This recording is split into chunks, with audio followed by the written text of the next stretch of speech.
En algunos países del mundo, incluyendo México y Argentina, el día de hoy, tercer domingo de junio, se celebra el Día del Padre.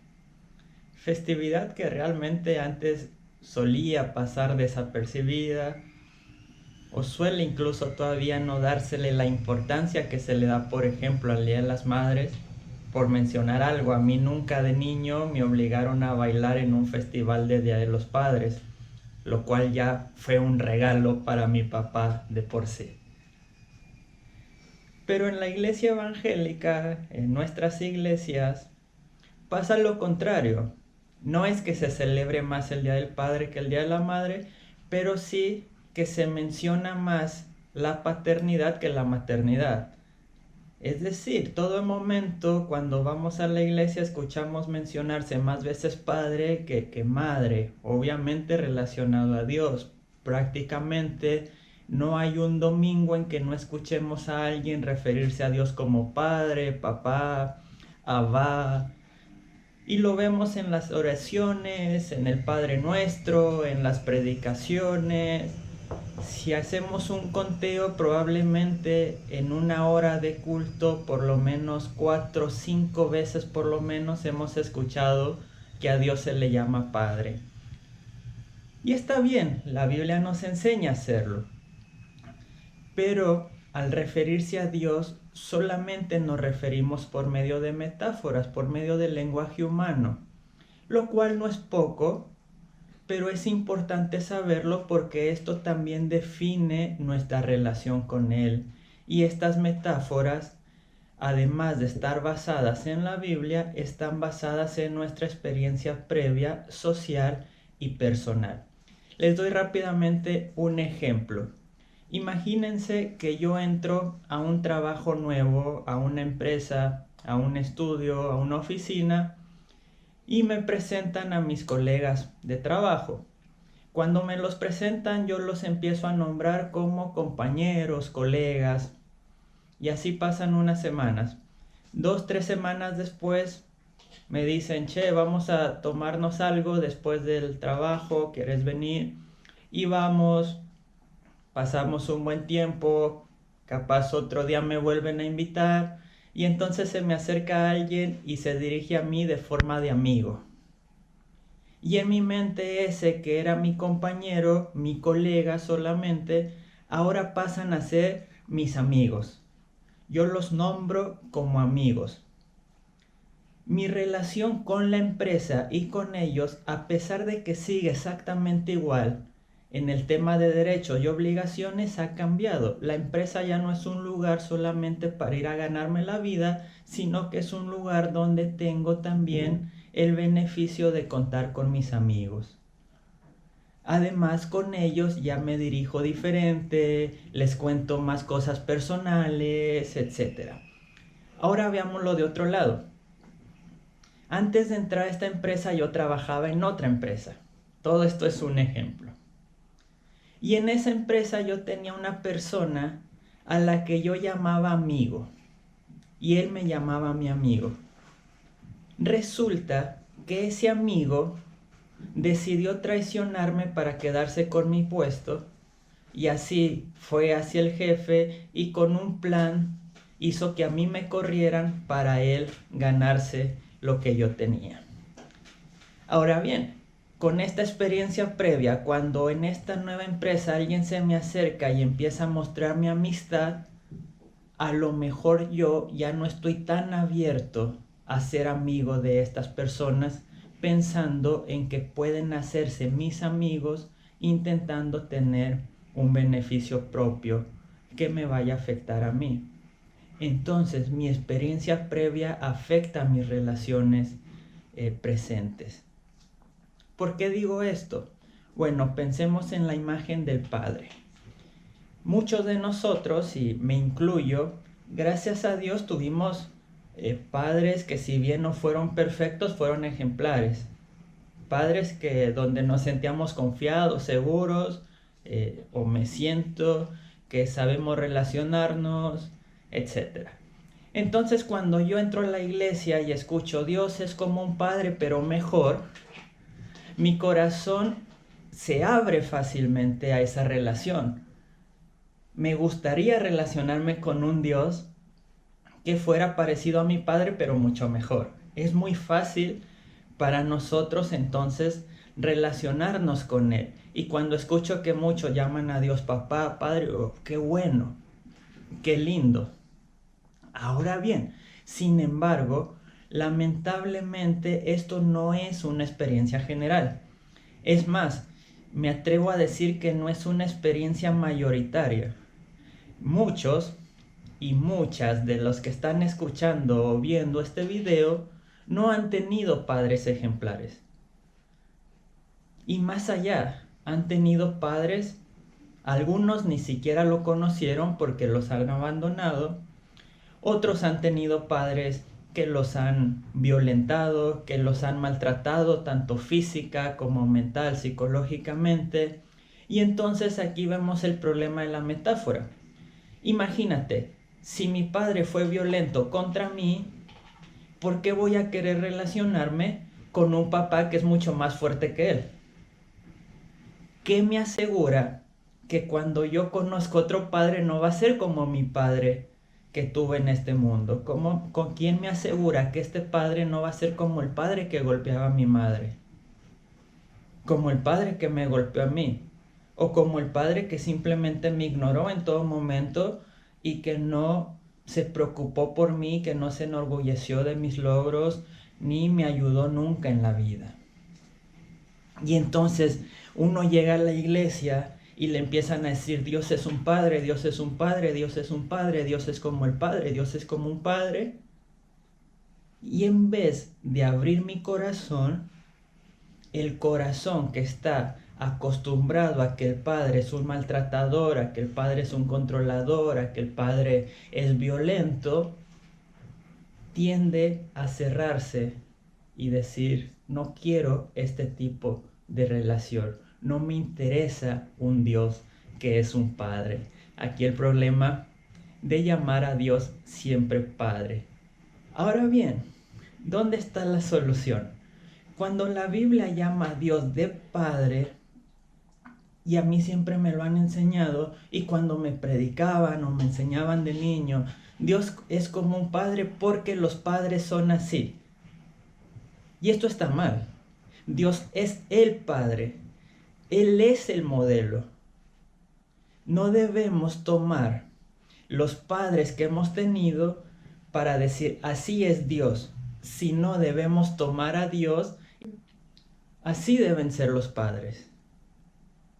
Entonces, si yo o todos los que son varones y en algún momento son padres, necesitan mirar a Dios y pensar cómo es nuestra paternidad. Y los que todavía no tenemos hijos, pero hemos tenido padres, debemos pensar en Dios y decir, eso es el modelo de padre. Pero ¿qué padre? ¿Qué modelo? Bueno, Jesús nos revela cómo es el padre y por lo tanto cómo debería ser un padre. Esto no es para decir, uy, mi padre no fue así, entonces está todo mal con él, sino para decir, gracias a Dios, hoy puedo conocer a un Padre Celestial que es diferente a esto. Y también para pensar en mi relación, cómo yo determino, cómo yo quiero relacionarme con Dios y cómo quiero relacionarme con los demás. Es justamente Jesús el que menciona siempre a Dios como su Padre, su Abba. Y es muy largo, sería muy largo hablar de todo lo que Dios revela acerca del Padre, lo que Jesús revela acerca del Padre, porque no solo lo revela con sus palabras, sino con sus acciones. Con todo lo que Jesús hace, nos dice cómo es el Padre, cómo es ser Padre. Sin embargo, hoy quiero dedicarme a una historia muy conocida por todos nosotros o por la mayoría de nosotros, donde muchas veces se le ha puesto énfasis a la actividad del hijo, pero en realidad la historia va sobre el padre, la historia del hijo pródigo. Pero vamos a concentrarnos en qué nos revela Jesús acerca de la paternidad en estos versículos. ¿Qué significa que Dios sea Padre? El cristiano hoy en día, lo más importante para el cristiano hoy en día no es que sepa decir Dios es mi Padre, sino que sepa definir qué significa la paternidad de Dios. Tú puedes decir Dios es mi Padre y estar pensando en Dios como un padre violento. Es más necesario que tú pienses Dios es mi Padre, pero es un Padre como me lo revela Jesús. ¿Y cómo nos lo revela Jesús? Vamos a Lucas capítulo 15 y vamos a leer unos cuantos versículos. Vamos al versículo 11. Dice, y Jesús dijo, había un hombre que tenía 2 hijos. Y el menor le dijo a su padre, Padre, dame la parte de la propiedad que me corresponde. Y el padre la repartió entre ellos. No vamos a leer toda la parábola, ya que la mayoría la conoce. Los que no, pueden buscarlo. Lucas 15 no es una parábola larga. La cuento rápidamente. Este hombre, que por cierto, así empieza la parábola. Había un hombre. La parábola habla de este hombre.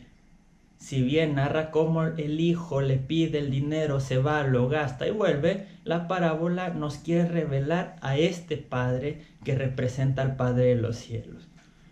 Y lo primero que este Padre hace es dar libertad. El hijo pide algo completamente injusto, dame lo que me corresponde, dame mi herencia. Y el Padre se la da. Les cuento rápidamente un testimonio para ejemplificar por qué yo siento que he tenido un buen ejemplo de mi padre. Cuando yo estaba en la prepa, en el secundario, finales del secundario en Argentina, o la preparatoria en México, yo sentí el llamado de irme a estudiar a un seminario bíblico, a un instituto bíblico, antes de graduarme, y entonces estaba aterrorizado. ¿Cómo va a reaccionar mi papá cuando yo se lo diga, siendo que mi papá ni siquiera es cristiano? Y entonces estuve orando, llorando mucho, e hice lo que cualquier hijo haría, dejar que mi mamá se lo dijera a mi papá. Y yo tenía miedo. ¿Cómo va a reaccionar mi papá? ¿Me va a decir que no, que me vaya a estudiar una carrera universitaria, que haga algo que me vaya a dar más plata, que me vaya a dar más éxito? Y la reacción de mi papá fue y siempre ha sido la misma. Más allá de permitirme, me ha apoyado, y yo sé que seguramente muchas veces ha pensado, debería estar haciendo otra cosa, debería haber estudiado otra cosa, debería estarse dedicando a otra cosa. Pero la libertad que da el Padre es una muestra del amor a sus hijos. Hay mucha gente que piensa, yo amo a mis hijos, por eso controlo todo. Y uno piensa en Dios y piensa como un padre controlador. Un padre que te pone una cárcel y te dice no salgas de aquí porque el mundo es peligroso. Y así como muchos padres hoy en día, y ustedes si son padres, muchos dicen queremos proteger a nuestros hijos del mundo, entonces no les vamos a permitir relacionarse con el mundo, van a estar siempre encerrados en casa, van a estar siempre en nuestra burbuja cristiana. El Padre sabe que sin libertad no hay amor.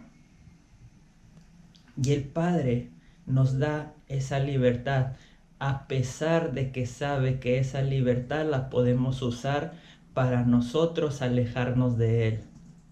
Nosotros podemos usar la libertad que el Padre nos da para causarle un gran dolor. ¿Cuántas veces un hijo se aleja del Padre? Y el que más sufre es el Padre. Dios se arriesga a sufrir un dolor por nosotros, por amor, por dejarnos libres. ¿Cuántos de nosotros hemos tenido padres que nos han dado libertad? ¿Cuántos damos libertad a los que amamos? Cuando pensemos en Dios como Padre, pensemos en un Padre que permite desarrollar la libertad de cada uno de nosotros. En segundo lugar, lo que pasa es todo conocido, el hijo se va, gasta todo, malgasta todo, se junta con amigos que después lo dejan cuando no tiene nada, acaba trabajando cuidando cerdos, lo cual es súper indigno para alguien de su tiempo y de su condición. Y entonces piensa: en la casa de mi padre, los siervos, los criados, los esclavos, les va mejor que a mí. Voy a ir y le voy a pedir a mi padre que no me trate como hijo, pero que me dé trabajo. Y entonces va y dice el versículo 20, capítulo 15 todavía, versículo 20: partió pues de vuelta a la casa de su padre. Y cuando todavía estaba lejos, su padre lo vio y sintió compasión. Corrió a echarse a su cuello y lo abrazó. Es impresionante los movimientos de este versículo. El hijo toma el camino hacia la casa del padre, pero después de eso el único que se mueve es el padre. Dice que el padre lo ve a lo lejos, lo cual implica que el padre está esperando que vuelva su hijo. Me imagino al padre cada día yendo y mirando: ¿será hoy el día que mi hijo va a volver? ¿Será hoy el día que mi hijo me va a visitar? ¿Será hoy el día que mi hijo se dará cuenta que lo estoy esperando? Y entonces a lo lejos ve a su hijo y dice que el padre corrió, se echó a su cuello y lo empezó a besar. Cuando nos imaginamos siempre nuestra relación con Dios, a veces me han dicho: ¿cómo vas a reaccionar cuando veas a Jesús en el cielo? Cuando veas a Dios en el cielo. Siempre me imagino yo corriendo hacia Él. Yo corriendo hacia Él, tirándome, abrazándolo, besándolo, no sé. Pero el texto dice que el Padre es el que corrió hacia el Hijo, lo abrazó y lo besó. ¿Cuántas veces nos imaginamos a un padre así? ¿Cuántas veces los padres se permiten mostrar este tipo de sentimientos? El padre sintió compasión. ¿Cuántos se permiten mostrar ese sentimiento, esa compasión, ese amor por el hijo? ¿Cuántos de nosotros por puro orgullo nos quedaríamos parados esperando que el hijo viniera? Pero el padre que Jesús nos muestra es un padre compasivo, es un padre amoroso, es un padre que corre hacia nosotros. Nos lo merecemos, no importa, somos sus hijos.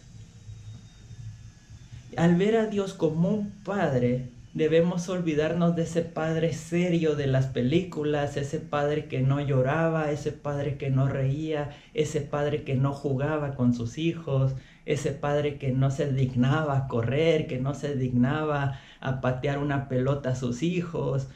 Cuando nos imaginamos a Dios como padre, tenemos que imaginarnos a un padre dispuesto a jugar, dispuesto a besar, dispuesto a abrazar, dispuesto a sudar, dispuesto a ensuciarse por sus hijos, dispuesto a hacer el ridículo incluso para un hombre de su calidad, para un hombre de su condición social de la parábola. Correr era visto como algo indigno, pero él sabe que lo que más importa es que su hijo se sienta amado, más allá de la dignidad o indignidad con la que lo vaya a ver la sociedad. ¿Cómo pensamos cuando pensamos en Dios como Padre? ¿Como aquel serio o como aquel que viene, corre hacia mí, me abraza, me cura, me besa y me ama? Y dice, sigue diciendo: y el hijo le dijo: Padre, he pecado contra el cielo y contra ti. Ya no soy digno de ser llamado tu hijo. Pero el padre le dijo a sus siervos: pronto traed la mejor ropa y vestirlo, y poner un anillo en su mano y sandalias en los pies. Y traed el becerro engordado, matarlo y comamos y regocijémonos, porque mi hijo estaba muerto y ha vuelto a la vida. Estaba perdido y ahora está vivo. ¿Cuánto nos cuesta comprender la paternidad de Dios? Él se regocija en amarnos, se regocija en tenernos en sus brazos, pero nosotros, como el hijo pródigo, le seguimos diciendo: Padre, no merezco ser tu hijo.